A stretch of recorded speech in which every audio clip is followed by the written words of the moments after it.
combining my two favorite things, which is talking and coffee.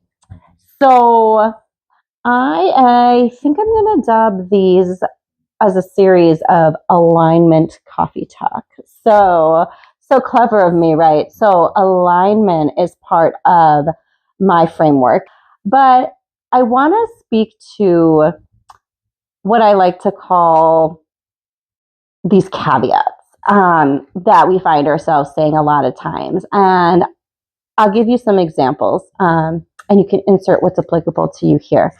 But so here's another one, which is I did a whole podcast episode on this actually, which is kind of the when then trap.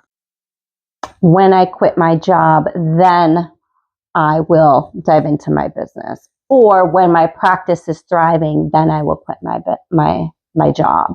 Or when my kids are older, then I will start my business.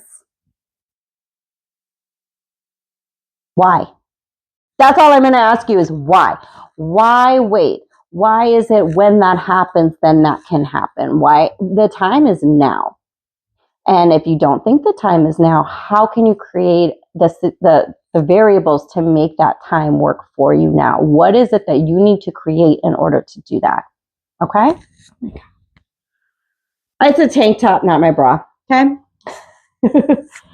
But why? Why? Why can't it be now? We give ourselves, our logical side of our brain is trying to, and our brains in general are always trying to keep us safe. And it's always creating doubt, fear, and making big moves is not okay in most sides of our brain. It is not safe. There's a lot of unknown variables, and that goes back to a lot of different types of fear, right? So the fear of the unknown, the fear of failure, the fear of what if it all blows up in my face? What if it does? Or what if it all works out just so beautifully because it was the right time, which is now? Okay? Little things that make a huge difference.